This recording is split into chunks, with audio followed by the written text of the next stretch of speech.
नमस्कार, मैं शिवानी सोनी आप सभी का तथास्तु आईसीएस के हिंदी परिवार में बहुत बहुत स्वागत करती हूँ। हम यहाँ पे पढ़ रहे हैं द हिंदू की इम्पोर्टेंट न्यूज़।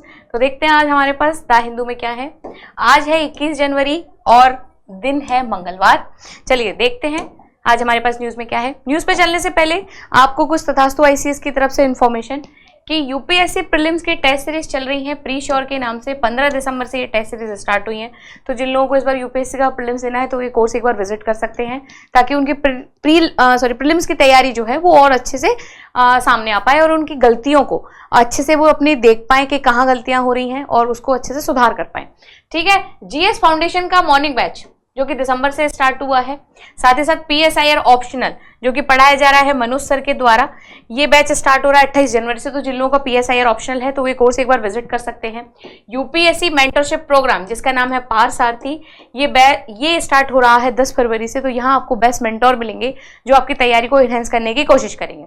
चलिए बिना समय गवाए हम चलते हैं हमारी न्यूज़ पे। आज हमारे पास दो इंपॉर्टेंट न्यूज़ है। पहली जो न्यूज़ है वो है इन्फ्लेशन मैट्रिक्स। ठीक है, हमने कुछ समय पहले खुदरा मुद्रास्फीति के बारे में पढ़ा था। कहीं ना कहीं उसके बारे में ये एक डिटेल और ज्यादा एक एडिटोरियल आया, तो मुझे लगा आपको एक बार इसको और रिवीजन करा देना चाहिए क्योंकि ये मुद्दा काफी समय से न्यूज में बना हुआ है। इसलिए हमें एक बार इसका रिवीजन करना है और इसके जो नए फैक्ट्स है उनके बारे में हमें देखना है। क्लियर है।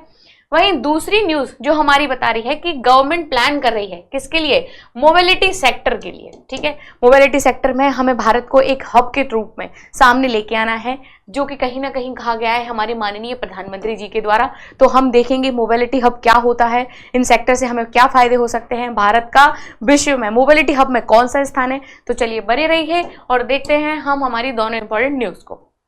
यह है आपका इंडेक्स और यह है आपकी न्यूज से रिलेटेड सुंदर सुंदर फोटो। चलिए स्टार्ट करते हैं हम हमारी पहली न्यूज से। मैं उम्मीद कर रही हूँ आप सबकी पढ़ाई अच्छे से चल रही होगी, आप अच्छे से पढ़ रहे होगे, मेहनत कर रहे होगे, साथ ही साथ करंट अफेयर्स का रिवीजन भी कर रहे होगे। चलिए देखते हैं हम हमारी चलते हैं न्यूज पे। पहली चीज बता रही है मुद्रास्फीति रिपोर्ट। ठीक है, अब इस न्यूज का जो संदर्भ है वो क्या बताता है कि दिसंबर 2024 में भारत की खुदरा मुद्रास्फीति यानी कि सीपीआई, अगर भूल गए हो कि क्या होता है सीपीआई तो हम रिवीजन करेंगे। थोड़ा पेशेंस रखना, शांति रखना कि जो सीपीआई है 5.22% पर आ गई है जो पिछले 4 महीनों का सबसे कम स्तर है। ठीक है, अब ये सबसे जो 4 महीने का जो आंकड़ा है और उसका मूल्यांकन करके कहीं ना कहीं बता रहा है कि पिछले 4 महीनों में 5.22% पर आ गई है। ठीक है, जो पिछले 4 महीनों में सबसे कम है, पहली चीज। वहीं दूसरी चीज की बात अगर हम करें कि नवंबर 2024 में 5.48 थी। ठीक है, 48 से भी कम है। लेकिन मुद्रास्फीति की जो मुख्य कारण है कि ये जो समस्या हमें देखने को मिल रही है कि सीपीआई जो कम हो रहा है उसके कारण, पहला कारण खाद्य पदार्थों की बढ़ती कीमत यानी कि आसान भाषा में महंगाई और अन्य आर्थिक चुनौतियां अभी भी बनी हुई हैं। ठीक है, अन्य आर्थिक चुनौतियां कई सारी हमारे सामने आ सकती है। तो हम इन दोनों को जरा डिटेल में एनालाइज करेंगे। ठीक है, देखो मुद्रास्फीति का अगर हम रुझान देखें तो बात करते हैं हम अक्टूबर 2024 में उच्चतम स्तर की यानी कि मुद्रास्फीति 6.21% पर थी। ठीक है, अब क्या हुआ कि दिसंबर में ये कितना आ गई, 5.22 तक कम हो गई। फिर क्या हुआ कि लक्ष्य से ऊपर यानी कि आरबीआई के माध्यम से ये जो लक्ष्य था वो अपना 4% है, लेकिन मुद्रास्फीति अभी भी इससे बहुत ऊपर है। अब देखो हमने उस दिन देखा था 2 से 6 के बीच आरबीआई अपना कहीं ना कहीं लक्ष्य तय करता है। ठीक है, जहां आरबीआई ने अपना इन दोनों के मध्य में 4 फिक्स करके रखा है, वहीं अभी जो स्थिति चल रही है वो कितनी चल रही है, 5.22%। यानी कि आरबीआई के मुताबिक अगर हम सीपीआई को देखें तो अभी बहुत ज्यादा आगे है। हमने इसका मतलब भी देखा था। ये 2 और 6 का मतलब क्या है, 2 और 6 का मतलब कहीं ना कहीं ये है कि अगर 2 के पीछे चीजें जाती हैं तो भी भारतीय अर्थव्यवस्था के लिए अच्छी नहीं है, और अगर 6 के ऊपर जाती है यानी कि चीजें और ज्यादा महंगी हो सकती है, मुद्रास्फीति और ज्यादा बढ़ सकती है, तो तब भी हमारी अर्थव्यवस्था के लिए चीजें सही नहीं रहेंगी क्योंकि मांग नहीं हो पाएगी। मांग नहीं होगी तो जाहिर सी बात है निर्माण नहीं होगा, विनिर्माण नहीं होगा, जिससे कहीं ना कहीं जो हमारा विनिर्माण क्षेत्र है वो डाउनफॉल करेगा, जिससे भारतीय अर्थव्यवस्था कहीं ना कहीं लैप्स हो सकती है। वहीं अगर हम 2 से कम की बात करें इसका मतलब क्या चीजें बहुत ज्यादा सस्ती हैं तो लोग सेम वही चीज चलेगी, सस्ती होगी तो लोगों में ना मांग भी उतनी ज्यादा नहीं हो पाएगी। जब मांग और डिमांड इन दोनों चीजों में अगर एक सिमिलैरिटी चलेगी तब जाके ये 2 और 6 के बीच में जो हमारा अनुमान है वो सही से चल पाएगा, राइट। आगे देखो, आगे क्या है कि खाद्य मुद्रास्फीति की अगर हम बात करें तो खाद्य पदार्थ जो सीपीआई का लगभग 40% हिस्सा है, महंगाई का एक प्रमुख कारण है। हमने ये देखा कि सीपीआई का लगभग 40% हिस्सा ये एक महंगाई का प्रमुख कारण है। चलो थोड़ा हम सीपीआई देख लेते हैं। हमने देखा था कि 2 चीजें देखी थी हमने, सीपीआई और डब्ल्यूपीआई, है ना। पहले हम डब्ल्यूपीआई में देखते हैं होल प्राइस इंडेक्स, यानी कि थोक मूल्य सूचकांक, है ना। ये क्या होता है, यहां हम उन वस्तुओं को रखेंगे जो कहीं ना कहीं एक जो थोक में वस्तुएं बेचते हैं, ठीक है। हमने दिल्ली की मार्केट का काफी एग्जांपल लिए थे कि जहां पे थोक में वस्तुएं मिलती हैं उनको बिस्किट के एक पैकेट से फर्क नहीं पड़ता, उनको बिस्किट के पैकेट की बोरियों से फर्क पड़ता है, ठीक है। उनको ये फर्क नहीं पड़ेगा कि एक बिस्किट का पैकेट है उसकी कीमत क्या जा रही है, उनको इस चीज से फर्क पड़ेगा कि एक बोरी जिसमें बिस्किट भरे हुए हैं तो इस बोरी की कीमत ऊपर नीचे कितनी हो रही है। अभी वहां बताओ, एक आम आदमी है वो अपने घर पे अगर बिस्किट खरीदेगा तो जाहिर सी बात है बोरी तो नहीं लेगा, राइट। वो क्या खरीद सकता है, वो खाली दुकान पे जाएगा तो एक बिस्किट का पैकेट लेगा और भी अपनी जो जरूरत की चीजें वो खरीद पाएगा। जस्ट अ सेकेंड, हाँ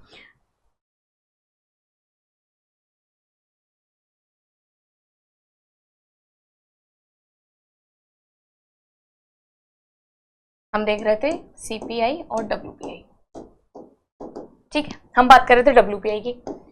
अब हमने ये सोचा कि महंगाई को अगर हमें आंकना है तो डब्ल्यूपीआई हमारे लिए पूरी तरह से सक्षम नहीं है, ठीक है, क्योंकि इसका संपर्क सीधे किससे नहीं है, आम जनता से नहीं है, राइट।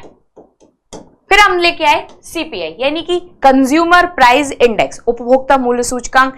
इसमें क्या होता है, इसमें आपकी सेवाएं प्लस वस्तुएं दोनों शामिल है। सेवाएं में हमने देखा था कि किसी तरह की अगर वस्तुएं अगर महंगी हो रही हैं, ठीक है, यानी कि अगर आज आलू एक केजी आलू अगर 50 रुपए के हैं, अगर वही यानी कि आज, और वही अगर 2023 में, 2023 हो गया 2024 हो गया, ठीक है, अगर वही 1 केजी आलू 45 रुपए में है, यानी कि 23 के मुकाबले 24 में आलू की जो कीमत है वो क्या हो गई, बढ़ गई, महंगाई बढ़ गई, यानी कि मुद्रास्फीति बढ़ गई।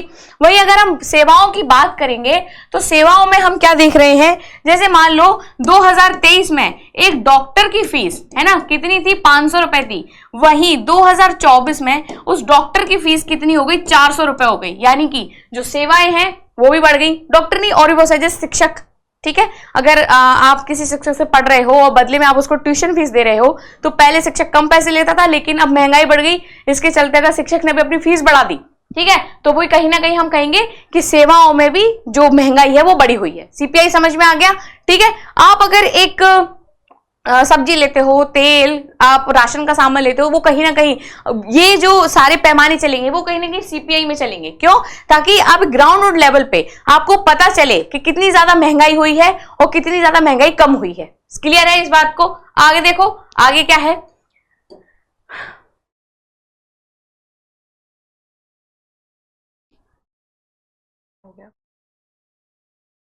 हाँ देखना, मुद्रास्फीति का हम रुझान देखें। सीपीआई सबको समझ में आ गया, ये हमने देख लिया।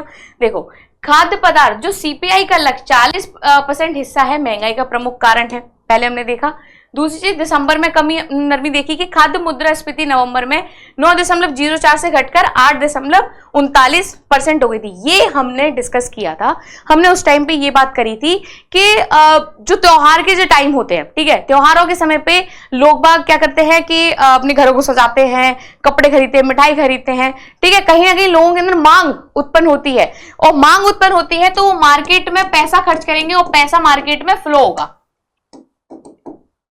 ठीक है। पर लेकिन हमने ये देखा कि जो त्योहार का सीजन था उस टाइम पे भी लोगों के अंदर मांग जो थी, मांग कम थी, ठीक है, लोगों ने पैसा खर्च नहीं किया, तो मनी जो मार्केट में मनी का फ्लो था वो क्या हुआ, कम हुआ, ठीक है, जिससे कहीं ना कहीं हमारी अर्थव्यवस्था में थोड़ी सी गिरावट भी देखी गई, ठीक है। और कारण यही है एक इन सबके पीछे का, महंगाई का अधिक होना, ठीक है। आगे देखो, आगे हम देखें कि सब्जियों की कीमतों में कमी, यानी कि हाल ही के महीनों में तेजी से बढ़ने के बाद सब्जियों के दामों में थोड़ी सी राहत मिली है। तो चलो एक ये पॉइंट अच्छा है हमारे पास, पर लेकिन इतना काफी नहीं है। विश्लेषण देखते हैं थोड़ा सा कि खाद्य मुद्रास्फीति की चुनौतियां क्या है, कि कुछ वस्तुओं में तेज वृद्धि, जैसे खाद्य तेल यानी कि जो हमारा खाने वाला तेल होता है उसकी कीमतों में वृद्धि देखी गई है। ठीक है, अब ये ऐसी वस्तु है जो हर घर में मिलेगी और सभी के लिए जरूरी होगी। अगर इसी में ही वृद्धि देखी जाएगी तो जाहिर सी बात हम कह सकते हैं कि भाई महंगाई है, मुद्रास्फीति बढ़ी हुई है। राइट, कीमतें दिसंबर में 14.6 यानी कि 33 महीनों का उच्चतम स्तर तक बढ़ी है। अब आलू की अगर हम कीमतों की बात करें, ये देखो तेल हो गया, ये आलू, टमाटर, प्याज, ये ऐसी चीजें हैं जो आपके लिए बहुत बेसिक चीजें हैं। ठीक है, अगर इनकी ही कीमत बहुत ज्यादा बढ़ी हुई है तो इसका मतलब ये समझ लो कि गरीब आदमी का तो मरना हो गया। इसमें 68.2% की बढ़ोतरी हुई है। कुल मिलाकर परिवारों को अभी भी पिछले साल की तुलना में अधिक खर्च करना पड़ रहा है। राइट,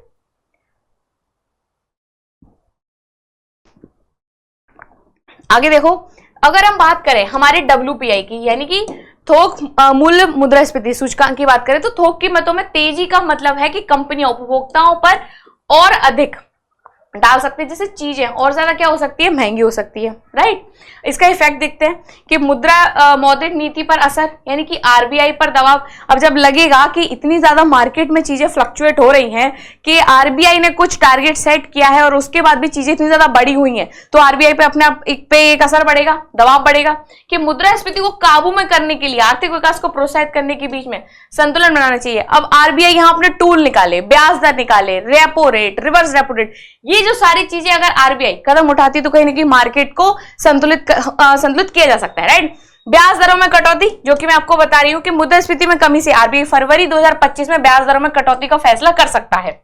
क्लियर है? आगे देखो, अब रुपए की कमजोरी और तेल की कीमतें यानी कि रुपए की अवमूल्यन और बढ़ती तेल कीमतों की स्थिति को जटिल बना रही है। सबसे ज्यादा प्रॉब्लम तो यही आ रही है कि हमारा जो पैसा है वो भी कमजोर हुआ है। ये भी हमने आर्टिकल पढ़ा था जिसके पीछे हमने कई सारे कारण देखे थे कि हो सकता है कि जो हमारा पैसा है ना, जो हमारा रुपए है वो डॉलर के मुकाबले कमजोर हो गया है। ठीक है, उसके हमने कई सारे कारण देखे थे, जिसमें से एक कारण देखा था कि भाई अमेरिका की जो बैंक है, ठीक है, वो इतनी आकर्षक नीति अपने साथ लेके आ रहे हैं कि भारत से पैसा निकाल के लोग अमेरिका के डॉलर में निवेश कर रहे हैं। ठीक है, इस वजह से हमारा पैसा कमजोर हो रहा है और ये बहुत सारी चीजें हमने देखी थी। ये कुछ होगी 15-20 दिन पहले की क्लास। अगर आपको ये आर्टिकल देखना हो तो आप ये वाली क्लास देख सकते हैं, जिसे मैंने आपको डिटेल में बताया है कि रुपए कमजोर होने के पीछे कारण और कौन कौन से हैं। भाई दूसरी तरफ हम बात करें कि तेल की कीमतें यानी कि रुपए की अवमूल्यन और बढ़ती तेल कीमतें स्थिति को और ज्यादा जटिल बना रही है। एक बार बताओ, अगर हम महंगा तेल आयात करेंगे तो जाहिर सी बात है हमारे भारत में जो है पहले से ज्यादा और ज्यादा महंगाई बढ़ेगी। ठीक है, और ज्यादा लोग महंगाई बढ़ेगी तो और लोग ज्यादा चीजें नहीं खरीदेंगे। ठीक है, मार्केट कैसे फ्लो कर पाएगा फिर? आगे देखो, आर्थिक विकास का अनुमान यानी कि GDP विकास दर में कटौती, यानी कि फिक्की ने अपने 5 ईयर प्लान यानी कि 2024-25 के लिए GDP वृद्धि के अनुमान को 7% से घटाकर 6.4% कर दिया। यानी कि एक ये अनुमान लगाया जा रहा है कि हमारा जो GDP का विकास दर होगा उसमें इतनी कटौती हम देख सकते हैं। आगे देखो, आगे क्या है, थोड़े से हम इसके सकारात्मक और नकारात्मक पक्ष देखते हैं कि भाई अगर मार्केट में इस तरह की चीजें चल रही हैं तो उसके कुछ पॉजिटिव आउटकम भी निकल के आ रहे होंगे। तो उसका पहला पॉजिटिव पॉइंट ये निकल के आ रहा है कि मुद्रास्फीति में कमी, यानी कि अगर दिसंबर में मुद्रास्फीति 5.22% पर आ गई तो RBI के 2.6 के सहनशीलता से भी भीतर है। हम ये देखना चाह रहे हैं कि भाई आप टेंशन क्यों ले रहे हो? RBI ने अपना जो टारगेट है 2 से 6 के बीच रखा है ना, हम तो फिर भी अभी 5.22 पर ही है। हम ना तो इधर गए हैं ना हम इधर गए हैं, है ना, अभी हम उसके बीच में ही हैं। तो हम ये जबरदस्ती का एक सकारात्मक पॉइंट देखने की कोशिश कर रहे हैं। वहीं ब्याज दर में कटौती की संभावना, यानी कि मुद्रास्फीति में नरमी से RBI आर्थिक विकास को प्रोत्साहित करने के लिए ब्याज दरों में कटौती कर सकती है। यानी कि ये हो सकता है कि चलो आगे जाके ब्याज दरों में कटौती हो जाए, ये हमारे लिए अच्छा हो जाएगा। अब इसका नकारात्मक पॉइंट अगर हम देखें तो खाद्य कीमतों का उच्च स्तर, यानी कि आलू और खाद्य तेल जैसी आवश्यक वस्तुओं की कीमतें अभी भी काफी ऊंची हैं। ये तो हम नकारात्मक देख ही रहे कि जो आधारभूत वस्तुएं हैं उनकी अगर कीमतें बढ़ी रहेंगी तो जाहिर सी बात है कि जो मध्यम वर्ग और निम्न स्तर का आदमी है, जो निम्न वर्ग के व्यक्ति हैं, वो कहीं ना कहीं इन आधारभूत वस्तुओं से वंचित हो जाएंगे। ठीक है, रुपये की कमजोरी के बारे में बात करी कि रुपये कमजोर होने से आयात महंगा हो रहा है, जिससे मुद्रास्फीति हो सकती है। अब हमारा रुपए कमजोर है, हम पहले से ज्यादा खर्च कर रहे हैं, जैसा मैंने आपको पिछले आर्टिकल में ही बताया था, तो इससे हमारे यहाँ मुद्रास्फीति और ज्यादा बढ़ रही है। अब अगर रुपए कमजोर हो रहा है तो हमने इसका एक दो कारण भी देखे थे, मतलब हमने सोचा था कि हर हम इस तरह के कदम उठाते हैं तो अगर हमारा रुपए कमजोर हो रहा है तो फिर भी हम महंगाई को कंट्रोल कर सकते हैं। जैसे कि अगर हम तेल महंगा आयात कर रहे हैं, ठीक है, तो क्यों ना हम जैसे सौर ऊर्जा है, इस तरह की जो नवीकरणीय ऊर्जा है, उन पे हम डिपेंडेंसी अपनी बढ़ा लें। इससे क्या होगा, इससे फर्क इतना पड़ेगा कि हमें पैसा भी ज्यादा खर्च नहीं करना पड़ेगा और साथ ही साथ हमारे पास जो प्रदूषण है वो भी कम से कम फैलेगा। ठीक है, अब देखो आगामी कदम हम क्या उठा सकते हैं कि खाद्य कीमतों की निगरानी, यानी कि सरकार को खाद्य मुद्रास्फीति को नियंत्रित करने के लिए हस्तक्षेप करना चाहिए कि भाई अब टाइम आ गया है ना, कि खाद्य मुद्रास्फीति को नियंत्रित करने के लिए कुछ ना कुछ ठोस कदम उठाओ। आरबीआई की रणनीति, मुद्रास्फीति को काबू करते हुए विकास को बढ़ावा देने के लिए आरबीआई को संतुलित कदम उठाने पड़ेंगे। जैसा कि मैंने आपको बताया था कि आरबीआई के पास पहले से ही दो चैलेंज चल रहे हैं। क्या कि एक तो हमारा रुपए कमजोर हो गया है, दूसरी चीज हम ये देख रहे हैं कि हमारे यहाँ महंगाई बढ़ रही है।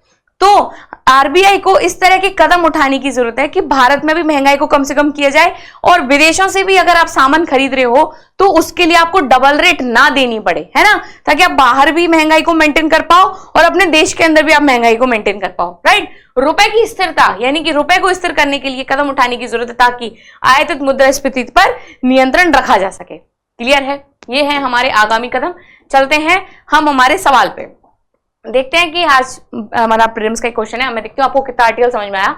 दिसंबर 2024 में भारत की मुद्रास्फीति प्रवृत्तियों के बारे में निम्नलिखित कथनों पे हमें विचार करना है, जिसमें सीपीआई मुद्रास्फीति दिसंबर 2024 में 4 महीने के निचले स्तर 5.22 पर आ गई है। ये हमारा एक पहला कथन बोल रहा है। वहीं दूसरा कथन हमें ये बताता है कि भारत में खाद्य कीमत है, सीपीआई बास्केट का लगभग 50% हिस्सा है और खाद्य तेलों की मुद्रास्फीति दर 2024 में 33 महीने के उच्च स्तर पर पहुंच गई है। ठीक है, हमें इसका जवाब देना है। आप अपना इस जवाब को, इस आंसर को आप कमेंट बॉक्स में डालिए, देखते हैं कि किसका जवाब सही है और किसका गलत है। ठीक है, चलो ये था हमारा पहला आर्टिकल। चलते हैं हम हमारे तेजी से दूसरे आर्टिकल की तरफ। ठीक है, जस्ट अ सेकेंड। दूसरा आर्टिकल जो है हमारा वो बताता है कि भारत को वैश्विक मोबिलिटी हब बनाने का विजन। देखते हैं क्या है वैश्विक मोबिलिटी हब। देखो मोबिलिटी हब का मतलब क्या है, बेसिकली आप ये समझ लो कि एक सेकेंड, देखो यहां से समझो, पहले हम न्यूज का कंटेक्स्ट देखते हैं कि प्रधानमंत्री ने भारत मोबिलिटी ग्लोबल एक्सपो 2025 के दौरान भारत को मोबिलिटी क्षेत्र में वैश्विक केंद्र बनाने का अपना विजन साझा किया है। ठीक है, अब सरकार का ध्यान electronic mobility, green hydrogen, biofuel पर है, जिसका उद्देश्य जीवाश्म ईंधन के आयात को कम करना और स्थिरता को बढ़ावा देना। देखो पहले हम देखते हैं मोबिलिटी हब है क्या। देखो मोबिलिटी हब का मतलब हो गया कि आप अपने यहाँ पे इस तरह के हब बनाओ जहां पे आपको सड़क, रेल, जहाज, ठीक है, इन सब के लिए क्या मिल पाए, कनेक्टिविटी मिल पाए। कनेक्टिविटी मिल पाए, ठीक है, और साथ ही साथ ये कनेक्टिविटी किस तरह से हो, इलेक्ट्रॉनिक मोबिलिटी हो, यानी कि हम जो हमारे ईवी वाहन होते हैं, यानी कि इलेक्ट्रॉनिक वाहन होते हैं, हम उनको ज्यादा प्रमोट करें। ठीक है, ग्रीन हाइड्रोजन यानी कि हम इस तरह के ईंधन का प्रयोग करें जिससे कहीं ना कहीं प्रदूषण को कम किया जा सके, और बायोफ्यूल्स पर अपनी निर्भरता को हम बढ़ाएं, यानी कि सरकार का इन चीजों पर ध्यान हो। ठीक है, अब भारत का जो वैश्विक मोबिलिटी क्षेत्र है वह स्थान क्या है कि भारत दुनिया का चौथा सबसे बड़ा ऑटोमोबाइल बाजार है, जिसमें इलेक्ट्रिक और वैकल्पिक ईंधन वाहनों के लिए अपार संभावनाएं हैं। ठीक है, भारत का स्थान कौन सा है दुनिया में, 14 है ऑटोमोबाइल बाजार में, माफ करना। जीवाश्म ईंधन आयात की अगर हम बात करें तो भारत अपने कच्चे तेल का 85% से अधिक आयात करता है। इसके व्यापार संतुलन पर भी भारी असर डालता है। ठीक है, अब वैश्विक स्थिरता लक्ष्य की अगर हम बात करें तो ग्रीन हाइड्रोजन, इलेक्ट्रिक वाहन, ईवी और नवीकरणीय ऊर्जा को बढ़ावा देना भारत के, हमने जो भारत का पेरिस समझौता के तहत कार्बन उत्सर्जन को कम करने की प्रतिबद्धताओं के साथ मेल खाता है। ठीक है, जो हमारा पेरिस समझौता हुआ था, ठीक है, पेरिस समझौता हुआ था आई थिंक कोप 21 में, राइट। ठीक है, और ये किसके तहत है, सॉरी ये नहीं, ये UNFCC के तहत, ठीक है, जहां हमने पेरिस समझौता के तहत ये लक्ष्य रखा था कि हमें हमारे टेम्परेचर को 1.5 डिग्री सेंटीग्रेड से नीचे रखना है। ठीक है, ये हमने लक्ष्य लिया था। अब उसी लक्ष्य को चलते हुए हम ये कह रहे हैं कि वाहनों से जो उत्सर्जन हो रहे हैं उनके लिए हम एक मोबिलिटी हब बनाएं, जिसका उद्देश्य कहीं ना कहीं ये हो कि हम ग्रीन हाइड्रोजन को प्रमोट कर दें, इलेक्ट्रॉनिक वाहनों को हम प्रमोट कर दें, नवीकरणीय ऊर्जा को हम प्रमोट करें। और ये हम याद दिला रहे हैं फिर कि भाई भारत के जो पेरिस समझौता हुआ था तब कार्बन उत्सर्जन को कम करने की प्रतिबद्धताओं के साथ मेल खाता है। क्या नहीं कि आप जो कदम उठा रहे हो कि मोबिलिटी हब बनाने के लिए, वो कहीं ना कहीं आपने जो एक निश्चय किया था पेरिस समझौता में, उसके लिए आप एक नेक्स्ट लेवल पे जाके काम कर रहे हो। क्लियर है? आगे देखो अब कौन कौन सी नीतियां और है जो कहीं ना कहीं इस पहल को आगे बढ़ाने की काम करती है। एक है पीएम गतिशक्ति कार्यक्रम। ठीक है, देखो ये पीएम गतिशक्ति कार्यक्रम बेसिकली है ये कि ये ऐसा कार्यक्रम है जहां पे मान लो सड़क है, ठीक है, और रेल है, तो इनके बीच में कनेक्टिविटी बनी रहे। और कनेक्टिविटी क्यों बनी रहे? ताकि जो व्यापार है वो कैसा हो, व्यापार सुगम हो, साथ ही साथ समय की बचत के साथ हो। ठीक है, ऐसा नहीं हो कि हमें ट्रेन तक सामान पहुंचाना है तो 4 दिन हमें सड़क पर तक ले जाने में लग रहे हैं, फिर उसके बाद 10 दिन और लग रहे हैं हम ताकि ट्रेन में सामान पहुंचे, फिर उसके बाद सामान पहुंचेगा कहीं और। नहीं, ये चीजें जो है वो कनेक्टिविटी इस तरह से बनी होनी चाहिए कि सड़क और उसके बाद तुरंत रेल से, मतलब मैंने आपके लिए खाली एग्जांपल लिया है, ताकि इस तरह की कनेक्टिविटी बने, ताकि जो व्यापार में सुगमता बनी रहे और साथ ही साथ समय की बचत होती रहे। तो ये उद्देश्य है हमारे पीएम गतिशक्ति कार्यक्रम का। देखते हैं आगे इसमें क्या लिखा है कि विभिन्न परिवहन प्रणालियों को जोड़ने के लिए, खाली मैंने आपके लिए एक सड़क और रेल का उदाहरण लिया था, इसमें कई सारी परिवहन प्रणाली जुड़ सकती हैं, चाहे कोई भी हो, चाहे हवाई हो या पानी के माध्यम से हो, रेल हो, सड़क हो। ठीक है, इनको जोड़ने के लिए बहु मॉडल कनेक्टिविटी पर जोर, ठीक है, जिससे लॉजिस्टिक लागत में क्या आए, कमी आए। क्लियर है? अब देखो राष्ट्रीय लॉजिस्टिक नीति। राष्ट्रीय लॉजिस्टिक नीति बेसिकली वही है कि ऐसी लॉजिस्टिक प्रणाली हो जो कहीं ना कहीं हरित के तौर पे काम करे, प्रदूषण कम से कम हो, ठीक है, समय की बचत हो और लागत भी कहीं ना कहीं कॉस्ट इफेक्टिव भी हो। ठीक है, तो ये जो सारी अच्छे अच्छे पॉइंट्स है वो कहीं ना कहीं हमारी राष्ट्रीय लॉजिस्टिक नीति में आते हैं। अब लॉजिस्टिक इंफ्रास्ट्रक्चर में सुधार करके भारत को वैश्विक स्तर पर प्रतिस्पर्धी बनाना। और क्या बताता है कि लॉजिस्टिक इंफ्रास्ट्रक्चर है हमारा, कि जो लॉजिस्टिक भू अवसंरचनाएं हैं उनको हम सुधार करें ताकि हमारा जो लॉजिस्टिक इंफ्रास्ट्रक्चर है वो विश्व के टक्कर में आ सके। राइट, उत्पादन से जुड़े प्रोत्साहन योजना यानी कि पीएलआई है ना, प्रोडक्टिव लिंक्ड स्कीम, ठीक है, incentive, sorry, production link incentive, उन्नत रसायन कोशिका बैटरी भंडारण के लिए 18,000 करोड़ आवंटित। देखो बेसिकली ये पीएलआई योजना क्या होती है, ये सरकार के थ्रू कुछ ऐसे क्षेत्रों को, विशेष क्षेत्रों को पीएलआई योजना के तहत रखा जाता है ताकि उन पर अच्छे से निगरानी हो सके। ठीक है, उनको विशेष वित्तीय सहायता दी जाए, विशेष वित्तीय सहायता दी जाए ताकि उस क्षेत्र को आगे बढ़ाया जा सके। ठीक है, जैसे कि हमने इसमें रखा है अपनी जो रसायन बैटरी हैं, ठीक है, उनके भंडारण के लिए हमने 18,000 करोड़ अलग से रख रखे हैं। किस योजना के तहत? हमारी पीएलआई योजना के तहत। ठीक है, प्रोडक्शन लिंक इंसेंटिव के तहत इंटेंसिव दे रहे हैं हम, यानी कि बाकी चीजों से हटकर इस क्षेत्र में हमको ज्यादा ध्यान दे रहे हैं। ठीक है, आगे देखो मुख्य बातें क्या है कि बुनियादी ढांचा निवेश, जिसके हम बारे में बात करें कि पिछली बजट घोषणाओं में इंफ्रास्ट्रक्चर के लिए हमने 11 लाख करोड़ आवंटित की, जिसमें सड़कें, चार्जिंग नेटवर्क इसमें शामिल है। अब धीरे धीरे जिस तरह से ईवी कार्स आ रही हैं तो उनके लिए हमें चार्जिंग स्टेशन भी बनाने पड़ेंगे और यही चार्जिंग स्टेशन बनाना अपने आप में एक इंफ्रास्ट्रक्चर कहलाता है। राइट, लॉजिस्टिक लागत को कम करने पर जोर, जिससे भारत और वैश्विक निर्माण में प्रतिस्पर्धी बन सके। हमारी जो चीजें हैं वो इतनी सस्ती हो ताकि विश्व में भी हमारी जो चीजें वो कहीं ना कहीं एक प्रतिस्पर्धी रूप में सामने आ सके। इलेक्ट्रॉनिक मोबिलिटी और ग्रीन ऊर्जा यानी कि ग्रीन हाइड्रोजन मिशन, यानी कि क्या बोलता है ये मिशन कि वाहनों और उद्योगों के लिए हाइड्रोजन ईंधन सेल के विकास को प्रोत्साहित करता है। ठीक है, राष्ट्रीय इलेक्ट्रॉनिक मोबिलिटी मिशन ईवी को अपनाने पर ध्यान केंद्रित करता है और निर्माता और उपभोक्ताओं को प्रोत्साहित करता है। क्लियर है? चलो आगे चलते हैं, हम इसका इफेक्ट देखते हैं क्या है। आर्थिक विकास की अगर हम बात करें तो मोबिलिटी क्षेत्र में विनिर्माण और रोजगार सृजन को बढ़ावा दिया जा सकता है। साथ ही साथ जीवाश्म ईंधन के आयात पर निर्भरता कम करके व्यापार में संतुलन किया जा सकता है। ठीक है, सतत विकास की अगर हम बात करें तो जाहिर सी बात है हम इतना ज्यादा एनवायरमेंट को दिमाग में लेके चल रहे हैं चीजें, तो जाहिर सी बात है स्वच्छ ऊर्जा को अगर हम अपना रहे हैं तो वाहन उत्सर्जन को कम कर पाएंगे, पहली चीज। और क्या कर पाएंगे कि वैश्विक ग्रीन तकनीकों में अग्रणी रूप से हम स्थापित कर पाएंगे। जब हम सोच रहे हैं इतना कि ग्रीन हाइड्रोजन मिशन है ना, और ईवी इलेक्ट्रॉनिक कार्स और बैटरी और ये सारी चीजों को हम ले चल रहे हैं, तो जाहिर सी बात है कि हम वैश्विक ग्रीन तकनीकों में अग्रणी यानी कि आगे आके एक अपने लिए विशेष स्थान बना पा सकते हैं। ठीक है, उपभोक्ता की अगर हम लाभ की बात करें तो विस्तारित ईवी इंफ्रास्ट्रक्चर उपभोक्ताओं के लिए सुविधा सुनिश्चित करता है और ईवी प्रतिस्पर्धात्मक कीमत है इसे अधिक किफायती बनाती है। ठीक है, पर लेकिन चीजें जितनी अच्छी दिख रही हैं उतनी अच्छी होती नहीं है। जैसा कि मैं हमेशा आपको बताती हूँ कि सकारात्मक चीज अपने साथ कुछ नकारात्मक भी लेके आती है। तो हमारे सामने कुछ चुनौतियां भी हैं कि प्रारंभिक उच्च लागत यानी कि ईवी और हाइड्रोजन ईंधन वाहन पर प्रारंभिक वाहनों की तुलना में अभी भी महंगे हैं। जैसा कि हम चीजें देख रहे हैं कि जो भी नॉर्मल जो गाड़ियां हैं जो डीजल पेट्रोल पे चल रही हैं उनके मुकाबले अभी भी जो हमारी ईवी गाड़ियां हैं वो महंगी हैं। पहली चीज इंफ्रास्ट्रक्चर की कमी, यानी कि अगर कोई व्यक्ति कार छोड़ के डीजल पेट्रोल वाली कार छोड़ के अगर ईवी गाड़ी ले भी ले तो चार्जिंग स्टेशन हमारे पास कम है ना। तो ग्रामीण और अर्ध शहरी क्षेत्रों में चार्जिंग और रिफ्यूलिंग इंफ्रास्ट्रक्चर जो है वो कहीं ना कहीं अपर्याप्त है।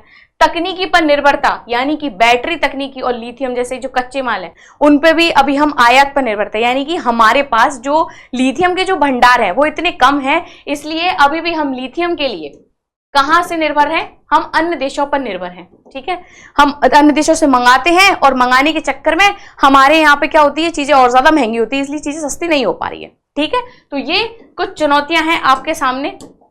अब देखते हैं आगे क्या है। सकारात्मक पॉइंट देखते हैं। सरकार का समर्थन यानी कि मोबिलिटी क्षेत्र वृद्धि को बढ़ावा देने के लिए महत्वपूर्ण प्रोत्साहन और नीतियां लेके आ रही है।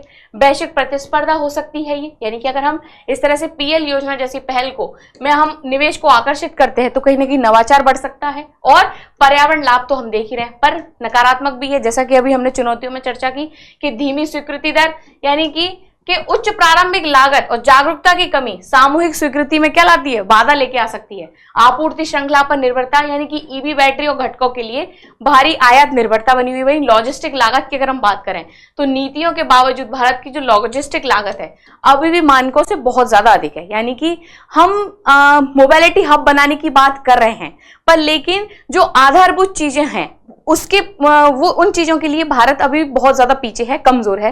तो हमें ऐसा मानना चाहिए कि हमारे पास हमने जो चुनौतियां डिस्कस की, पहले हमें उन चुनौतियों पर काम करना है, देन सारी चीजें हमें सक्सेसफुली प्राप्त होंगी, जो भी आउटकम है वो हमें मिल पाएंगे। राइट, आगामी कदम की अगर हम बात करें तो पहले हम इंफ्रास्ट्रक्चर को मजबूत करें। जैसा कि अभी मैं आपको बता रही हूं कि ग्रामीण क्षेत्रों में भी चार्जिंग स्टेशन बनाओ। बुनियादी ढांचा के विकास के लिए सार्वजनिक और निजी, भाई पूरी तरह से सार्वजनिक कर पाओ ऐसा जरूरी है, लेकिन अगर सार्वजनिक और निजी चल पाए, ठीक है, यानी पीपीपी पब्लिक प्राइवेट और पार्टनरशिप की अगर हम बात करें तो उससे जो रिजल्ट है वो और अच्छे से आपके सामने निकल के आ सकते हैं। राइट, दूसरी चीज हम देखें अनुसंधान और विकास को प्रोत्साहन, यानी कि ईवी बैटरी और ग्रीन हाइड्रोजन उत्पादन के लिए स्वदेशी तकनीकों में निवेश करो, अपने यहाँ अनुसंधान और विकास करो ना। ठीक है, दूसरी चीज तकनीकी निर्भरता को कम करो, वैश्विक नेताओं के साथ सहयोग। ठीक है, उपभोक्ता जागरूकता की अगर हम बात कर रहे हैं कि ईवी और हरित ऊर्जा के लाभों को उजागर करने के लिए हम अभियान लेके आए, सब्सिडी कम करें, ब्याज दर वाले ऋण जैसे वित्तीय प्रोत्साहन प्रदान करें। ये देखो एक बहुत अच्छा कदम है ये पीएलआई, ठीक है, जो कहीं ना कहीं निर्माण के लिए अलग से आपको वित्त प्रोवाइड करा रहा है, तो इसके बहुत सारे लाभ निकल के आ सकते हैं। पर लेकिन अगर ये बहुत सही तरीके से चीजें चले तो निर्यात पर ध्यान, यानी कि सस्ती ईवी के लिए वैश्विक मांग का लाभ उठाकर विकासशील देशों के लिए वाहन का निर्यात करना है ना, और अपने यहाँ लिथियम की खोज भी बढ़ाए ताकि हमें देशों पे जो हमारा आयात है वो कहीं ना कहीं निर्भरता कम हो सके। मैं उम्मीद कर रही हूँ सबको ये आर्टिकल समझ में आया होगा। चलिए एक बार क्वेश्चन देखते हैं हमारा क्या है। क्वेश्चन फिर से एक अभिकथन और कारण वाला क्वेश्चन है कि भारत में उन्नत रसायन सेल बैटरी भंडारण को बढ़ावा देने के लिए उत्पादन लिंक प्रोत्साहन यानी कि लिंक प्रोडक्शन लिंक इंसेंटिव योजना शुरू की गई है। ठीक है, क्योंकि इस पहल का उद्देश्य आयातित बैटरियों पर भारत की निर्भरता को कम करना और ईवी के घरेलू विनिर्माण को बढ़ावा देना है। ठीक है, ये अपना जो ये आपका ऑप्शन है, आपका जो भी आंसर है आप इसको कमेंट करो और बताओ कि आपको ये आर्टिकल कितना समझ में आया। क्लियर है? चलिए, तो ये थी हमारी आज की इंपॉर्टेंट न्यूज। मैं उम्मीद कर रही हूँ आपको ये क्लास पसंद आई होगी, ये जानकारी आपके लिए हेल्पफुल रही होगी। चलिए मिलते हैं अगली क्लास में। Thank you so much.